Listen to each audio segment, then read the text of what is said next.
예, 동지분들 반갑습니다. 먼저 연찬회를 시작하기에 앞서서 지난 26일 밀양 화재 참사에서 유명을 달리하신 고인들과 또 희생자분들을 위한 공명의 시간을 먼저 가지고 인사 나누기 시작하도록 하겠습니다. 일단 좀 모두 자리에서 일어나 주십시오. 예, 밀양 세종병 화재 참사로 유명을 달리하신 고인들께 일동 묵념.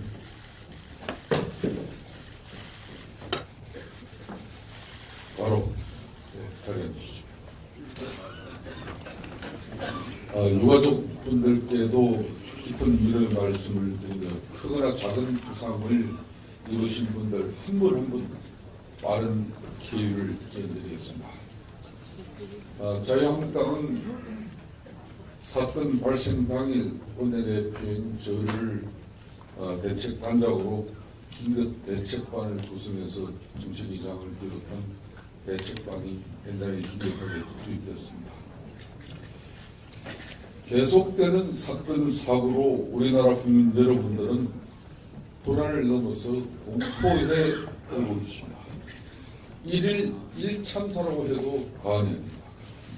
실제로 문재인 정부 출범 9개월 동안 각종 사건 사고로 420여 명의 사상자가 발생했습니다. 이 사상자 총 422명 중에는 사망자만 107명이 됩니다.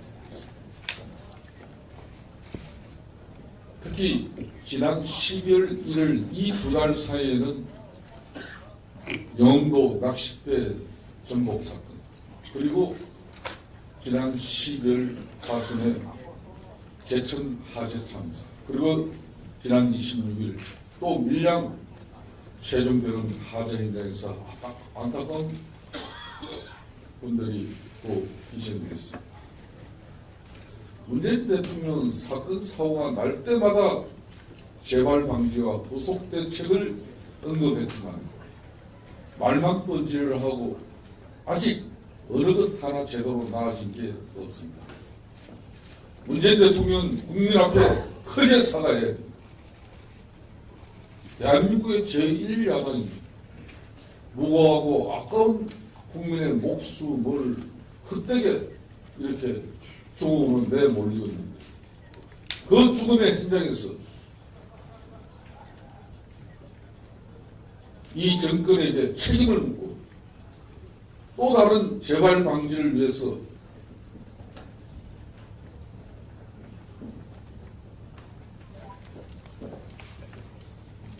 극단의 책임을 묻는 그런 입장에 대해서도 이걸 정쟁으로 몰고 또 고령자이기 때문에 어쩔 수 없는 사고였다는 식으로 언론의 논조를 이렇게 돌리고 말았습니다. 정말 무치하고 또 국민을 우습게 보는 정권이 아니라고 말하지 않을 수 없습니다.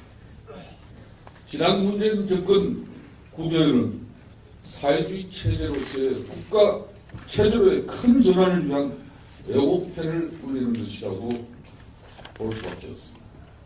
그동안 최저임금 인상, 그리고 부동산 대책, 유치원 영어수 건식, 그리고 비트코인 정책, 이런 최근 모든 상황을 되돌이켜 볼 때 아마추어 정권이 자유민주주의 기본 질서를 깨뜨리고 있다고 밖에 볼 수 없는 게 바로 우리 국민들의 의식이고 자유한국당이 강력하게 문제를 제기하는 부분입니다.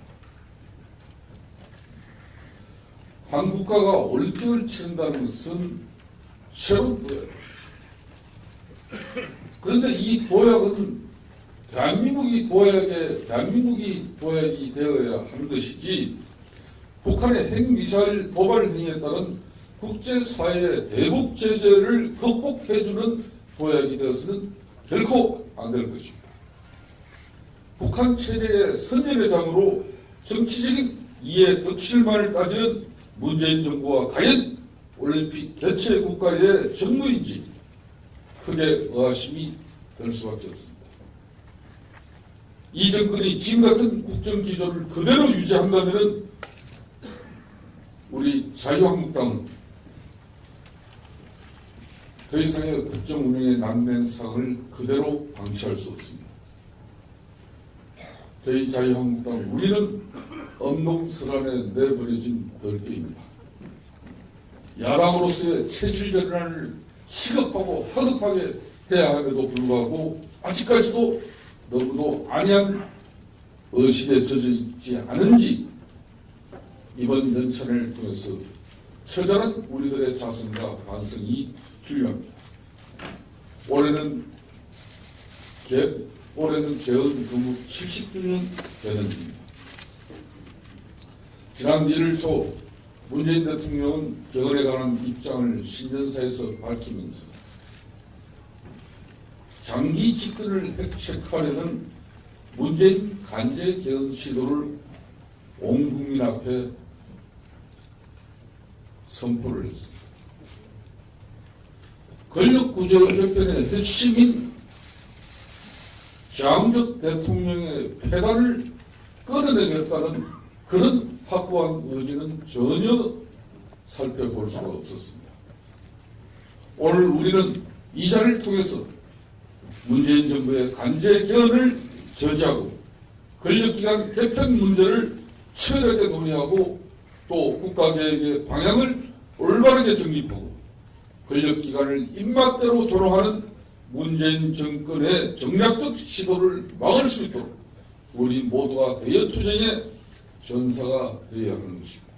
오늘 개헌 전문가이신 장명수 고려대 법학전문대학원 교수를 모시고 개헌 관련 특강을 가집니다. 오후에는 자유토론 세션을 통해서 우리 동지 여러분들의 개헌에 대한 확고한 입장과 의지를 하나로 집약시켜 드릴 수 있는 그런 여러분들의 다양한 개헌에 대한 의지와 입장을 지도부가 수렴하도록 하겠습니다. 홍준표 당대표를 중심으로 문재인 정권이 일부 언론을 이미 간제 언론으로 만들어버리고 끊임없는 언론 장악 시도는 이미 KBS, MBC를 넘어서 종편 그리고 신문에까지 다양한 또 인터넷 언론 매체까지 접수하면서 이제 대한민국은 야당의 목소리를 낼 수 없는 그런 참혹한 언론 현실에 처했습니다. 존경하고 또 대한민국의 중론 이 언론을 위해서 애써주신 언론 여러분들께서 야당의 목소리는 곧 국민들의 절규입니다. 저희들이 지난 가오 잘못된 부분 처절하게 자성하고 반성하겠습니다. 그렇다고 해서 문재인 대통령 정치를 이대로 방치한다면 대한민국은 더 큰 불행으로 이어질 수밖에 없습니다. 언론 여러분, 자유한국당이 제대로 잘 싸우고 있습니다. 여러분들이 진정한 국민의 목소리를 대변하는 자유한국당에게 여러분들의 많은 애정과 관심을 부탁드리겠습니다. 감사합니다.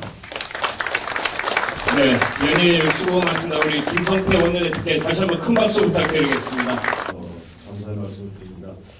네 가지만 정책적인 거 관련돼서 간단하게 말씀을 드리겠습니다. 지난 1월 23일 날 의원총회에서 이미 보고를 드렸는데 지방선거 공약 제출이 1차, 2차, 3차가 있는데 1차가 완료가 됐습니다. 1월 17일까지 완료를 했고요. 17개 시도당 광역자치단체 단위 공약 제출을 완료를 했고 기초자치단체 단위 공약은 시도당마다 약간의 차이가 있습니다. 그래서 제가 취합해서 갖고 있습니다. 보고 싶으신 분은 시도당에서 보고를 받으셔도 되고 저희들이 보관을 하고 있습니다. 그래서 외부 유출 때문에 공개를 하지 않겠습니다. 앞으로도 지속적인 공약 추가 개발 완료 개발 및 기존 제출 공약이라 하더라도 업데이트가 필요합니다. 그리고 나머지 기초자치단체 공약은 당협위원장이 후보자 선정되고 나면 책임지고 개발할 것을 주문을 드립니다. 2차 취합 예정은 2월 20일까지입니다. 공약 개발단 활동 강화를 통해서 지역 주민에게 직접적인 혜택이 되는 우리 지도부에서 늘 말씀드리는 지역 밀착형 공약 개발을 제출해 주시기 바라고, 공약 이슈 선정 및 공약을 통한 선거 구도를 마련을 하겠습니다. 우리 자유한국당이 지역발전 정당이라는 이미지를 구축하는 데 초점을 두겠습니다.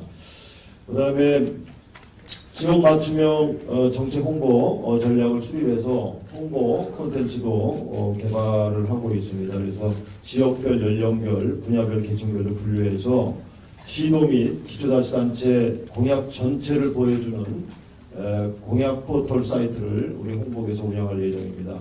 그리고 마지막으로 이제 후보가 확정된 이후에 또 각 선거 유형별로 후보자들이 또 본인들이 내세우고 싶은 공약들이 있을 것입니다. 그래서 3차 취합 예정입니다. 후보 확정되는 3월 말까지라도 이렇게 해서 우리 대표님께서 말씀하셨듯이 중앙당에서 다음 주부터 이제 검증을 해서 전국 17개 광역을 순회를 할 겁니다. 그래서 거기서 이제 실질적으로 이게 제대로 된 공약인지 검증을 해서 선거에 출마할 때 저희 당에서 뒷받침하는 그런 걸로 가도록 전국 순회를 할 겁니다. 그래서 그에 맞춰서 시도 공약 개발단을 또 만들었습니다. 여기에서는 실질적인 공약 개발을 위해서 외부 단체 전문가 포함해서 구체적 지역 밀착형 공약을 개발하도록 하겠습니다. 그 다음에 그 밑에 시도 공약 개발단 지원팀이 있습니다. 이건 뭐 우리 정책이나 시도당 위원장님만 해서 되는 게 아니고 2월 1일까지 구성을 완료할 건데 여기는 시도 위원장 보좌진, 그 다음에 국회의원 보좌진, 우리 당의 정책위 수석 보좌진들, 그 다음에 시도당 사무처 이렇게 해서 시도당 공약 개발단 밑에 시도당 공약 개발 지원팀을 실무적인 걸 만들도록 하겠습니다. 그리고 아까 말씀드린 대로 민심 청취 및 지역개발 발전 토론회 공약 점검을 위해서 우리 홍준표 대표님 지도부와 함께 전국 시도 2월 중으로 다 순회를 해서 이게 제대로 된 공약인지 우리 당에서 중앙당에 뒷받침할 수 있는 공약인지 점검을 해서 하겠습니다. 여기에는 아마 서울, 부산, 대구, 인천, 울산, 경기, 경남은 구정 이전에 그 다음에 타 시도는 구정 이후에 이렇게 나눠서 할 예정입니다. 나머지 더 상세한 부분은 이따 이공개 때 또 말씀드리겠습니다. 고맙습니다. 예, 감사합니다. 오늘 오전 9시서부터 시도 예, 동지분들 반갑습니다. 먼저 연차례를 시작하기에 앞서서 지난 26일 밀양 화재 참사에서 유명을 달리하신 고인들과 또 희생자분들을 위한 공념의 시간을 먼저 가지고 인사 나누기 시작하도록 하겠습니다. 일단 좀 모두 자리에서 일어나 주십시오. 네, 밀양 세종병 화재 참사로 유명을 달리하신 고인들께 일동 묵념.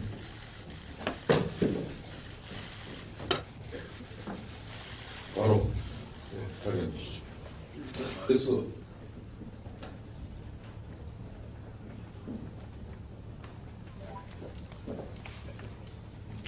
극단의 책임을 묻는 그런 입장에 대해서도 이걸 정쟁으로 몰고 또 고령자이기 때문에 어쩔 수 없는 사고였다는 식으로 언론의 논조를 이렇게 돌리고 말았습니다.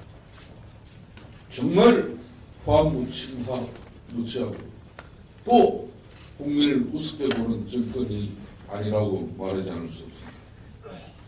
지난 문재인 정권 9개월은 사회주의 체제로서의 국가 체제로의 큰 전환을 위한 애국회로 희생됐습니다. 문재인 대통령은 사건 사고가 날 때마다 재발 방지와 후속 대책을 언급했지만 말만 번지를 하고 아직 어느 것 하나 제대로 나아진 게 없습니다. 문재인 대통령은 국민 앞에 크게 사과해야 됩니다. 대한민국의 제1야당이 무고하고 아까운 국민의 목숨을 헛되게 이렇게 죽음으로 내몰리었는데 그 죽음의 현장에서 이 정권에게 책임을 묻고 또 다른 재발 방지를 위해 유가족분들께도 깊은 위로의 말씀을 드리며 크거나 작은 부상을 이루신 분들 한 분 한 분 빠른 기회를 드리겠습니다. 자유한국당은 사건 발생 당일 원내대표인 저를 대책단장으로 긴급 대책반을 구성해서 정책위장을 비롯한 대책반이 현장에 긴급하게 투입됐습니다. 계속되는 사건 사고로 우리나라 국민 여러분들은 불안을 넘어서 공포에 오고 계십니다. 1일 1참사라고 해도 과언이 아닙니다. 실제로 문재인 정부 출범 9개월 동안 각종 사건 사고로 420여 명의 사상자가 발생했습니다. 이 사상자 총 422명 중에는 사망자만 107명이 특히 지난 12월 1일 이 두 달 사이에는 영도 낚싯배 전복 사건, 그리고 지난 12월 가순의 제천 화재 참사, 그리고 지난 26일 또 밀양 세종대로는 화재 현장에서 안타까운 분들이